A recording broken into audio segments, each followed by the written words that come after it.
My name is Monica Gleiberman, and you're listening to Silence on Set podcast.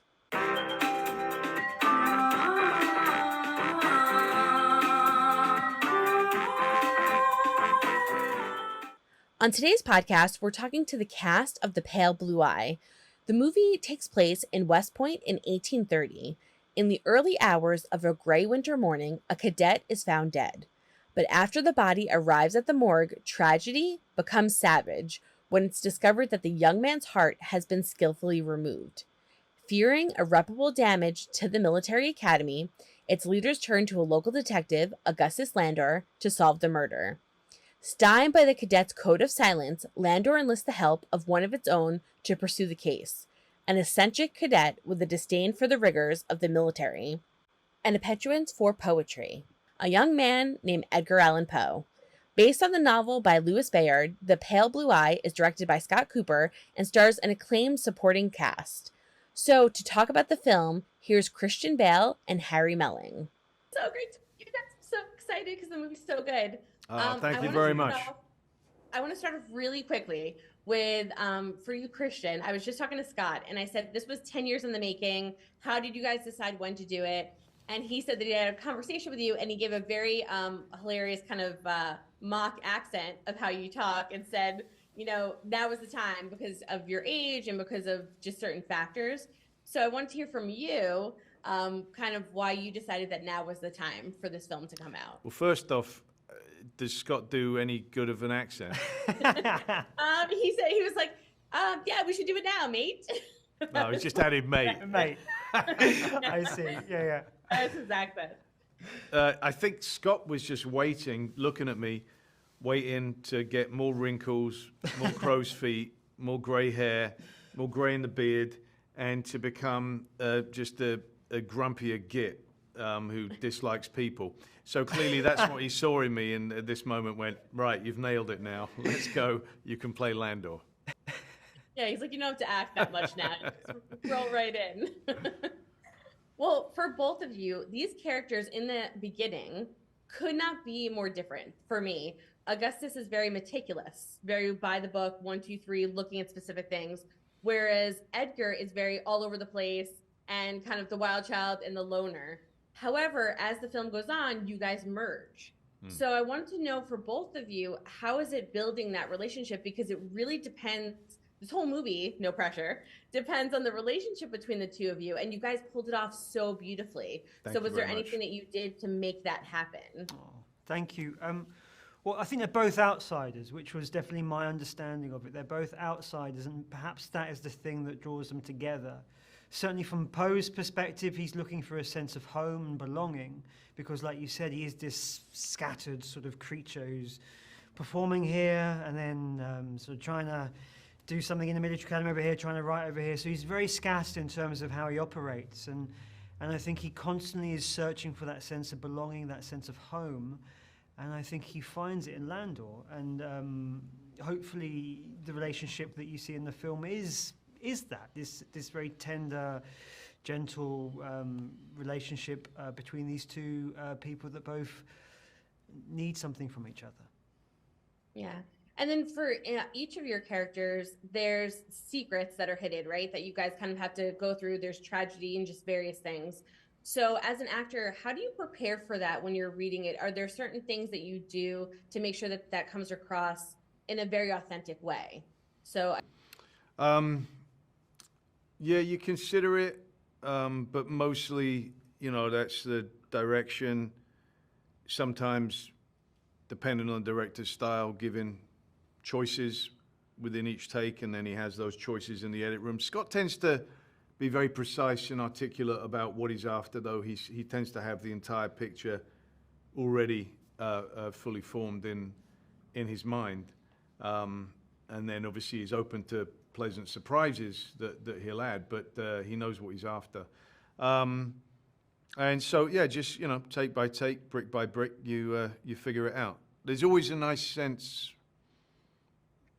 well, I don't know if it's nice. There's always a sense at the end of any film that I've ever done that you go, man, now I know it.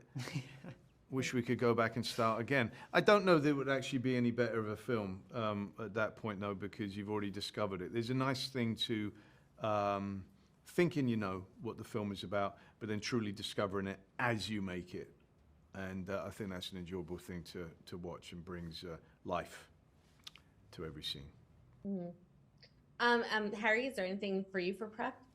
Well, yeah, just going off what Christian said, I think when I was much younger, I always wanted to try and get it right. I wanted to try and, make the right decision, do the take that was right. And the more I do this, I think I realized that actually that's a really bad way of going about it. You just want to be open to the process of it all. And that was very much how I found the entire shoot, was very much, obviously you're working with brilliant actors like Christian and the rest of the cast, and you just try and wait for things to reveal themselves in the scenes and see where Scott's sort of directing you in terms of maybe lean this way a bit more in this moment, and then you just sort of see how it all pans out. And it was a real wonderful experience in that sense.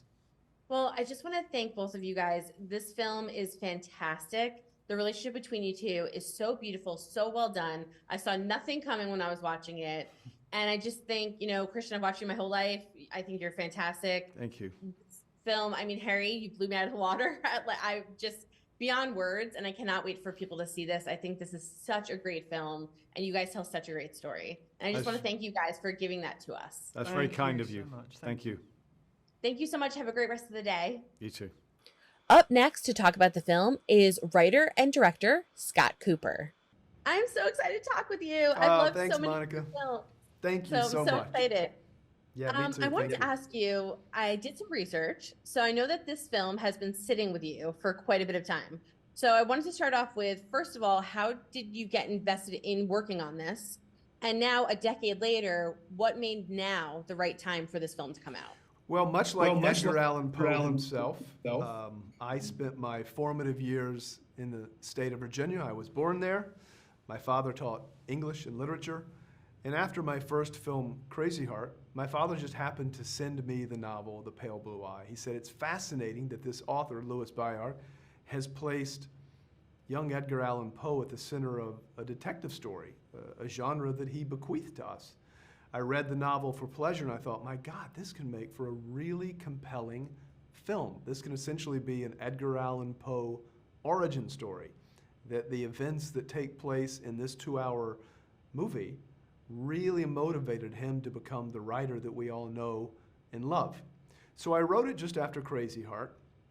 I didn't really have an actor in mind. I then went off and made 5 other movies, in that time 2 with Christian Bale, who became my closest collaborator and closest friend. This is now our 3rd film together. And about 10 years ago, I sent him the screenplay, and I said, what do you think of this? And he said, mate, it's bloody great. And he was too young really to play the part. He was too old for Poe, too young for Augustus Landor, the detective. So he kind of aged perfectly into the part, and I tailored it for him, and here we are. How did Christian take it when you were like, well, we want you to get a little older? The great thing with Christian is, look, let's be honest. He's probably the top choice for every director making a film with a character in his age group, because he's so incredibly good. So often I'll send him a screenplay, and he'll say, I love this, but let's make it in 3 years. He doesn't want to work, he has other things he's doing. But in this case, I think it always stuck with him that at the right time, he would know it. And we discussed it maybe a year ago, and he said, let's do it. And off we went. It's so well done. Oh, thank and you. the way, everything from, and I'm so nitpicky, everything from the colors, the clothing, just every single thing that you guys kind of added, the tones, the cinematic views, just everything that you did. Were all of that to help you hide the secrets that every single kind of character has throughout this story? That's and how right. did it affect you? That's right, because in most of Poe's work, nobody is whom they appear to be. And that's certainly true for this film. Everybody has a secret. The way I approach this movie is that everybody has a public life, everybody has a private life, and everybody has a secret life. And that really applies to all of these characters. So then I work with my crew that I normally work with to create an aesthetic world and a tone that really speaks to the Gothic nature of Poe's work. And that's shooting in these kind of barren, wintry landscapes that feel at once beautiful, but also beguiling and quite brutal. A lot of candlelit interiors because that was the only light source apart from a lantern or a fire. So it really helped us create a tone that I think really speaks to who Poe became as a writer. So that when people see this film, they're transported from 2022 or 2023 into 1830, and they don't question it. Yeah, you don't question it at all because you're just like in the world. You did such a great job like creating it. I wanted to ask you, what are you hoping fans take away from this film? Excuse me. There are so many fans of yours. There's fans of obviously this amazing cast that you were able to put together. So what are you hoping that they kind of walk away from it with? Is about Edgar Allan Poe, about... Well, a couple of things. I hope that this film inspires people to pick up Poe's poetry or his fiction, because if people like true crime, which they do today, or they like detective stories, well, that all came from Edgar Allan Poe. He essentially created characters that then became Sherlock Holmes, that then became all of the characters that we love in true crime or in detective fiction. So Poe is the progenitor of all of that, firstly. And secondly, I hope that people find Harry Melling to be a compelling actor, because I think he's so wonderful as young Edgar Allan Poe. I mean, people know Christian Bale, they know Gillian Anderson and Robert Duvall, but I hope that the other cast inspire people as well. Well, I want to thank you so much. It's so good. I could talk to you for an hour, but I'll get yelled at. Thank you but so much. But it's such a great film, so congratulations, and I can't wait for people to see it. Oh, thank you so much. And finally, here's Lucy Bonton and Harry Lawtey. I'm so excited to see you guys. Hi. The movie is so good. So it's so nice to meet you. Nice to meet you too. I just want to jump in. So I want to ask you guys, in terms of preparation as actors, how did you guys prepare for the relationship between the two of you throughout the film? And were there certain things that you both had to do to rationalize some of the decisions your characters make as the movie goes on to make it work for you as an actor? So I'll start with, I guess, Harry. Make you go first. Yes, I think, how did we prepare? Yeah, it's definitely, I think what's important to remember in terms of the relationship that Artemis and Leah have is that it's very crucial that you kind of view it in the context of its time. You know, the film's set in 1830, and in many ways that's a period of history that bears almost like no relation to the culture and the society that we live in now, and the everyday issues that we face. But there's something universal about the struggle of this family, and if you kind of tap into that, then the urgency and the desperation that kind of might motivate some strange choices becomes rational to you. And ultimately it's a relationship where these two people are like intimately bound by love and also by a sense of shame as well, which is a strange and kind of potent combination. And what was it like for you, Lucy? Like same type of thing to prepare? Because she has some of the most dramatic kind of stuff that happens throughout the film. Try not to give spoilers. Yeah, I mean, you always go in from that point of view of like trying to find access to the empathy for your character, and it was oddly easy to find with her. I think that's such a credit to the writing and the construction of all of the characters. And in terms of the family, they live in such an isolated environment, so you start to understand the level of intimacy and codependence that they all have. And I think we all came with this understanding that they are incredibly tightly knit and oddly tactile in ways that would make it more like fun and intriguing for the audience.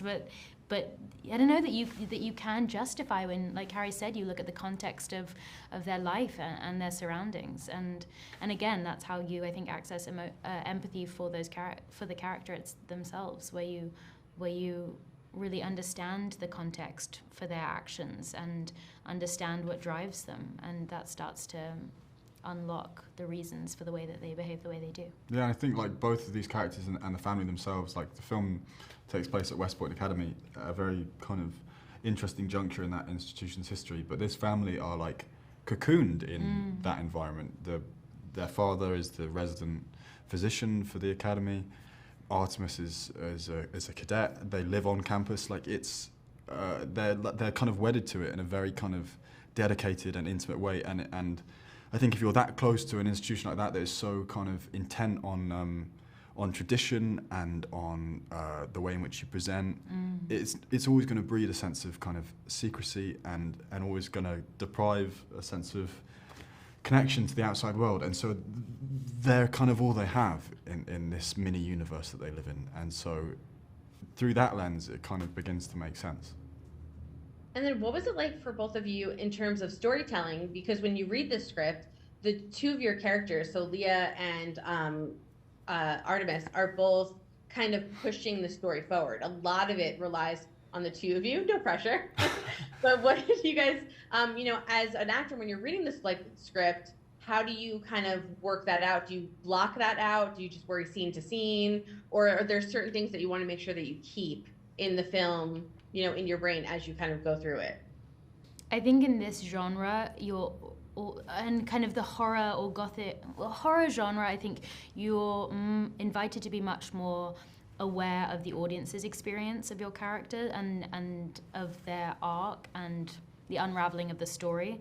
So I think it's kind of a different experience than usual in becoming much more analytical about how much you reveal and when.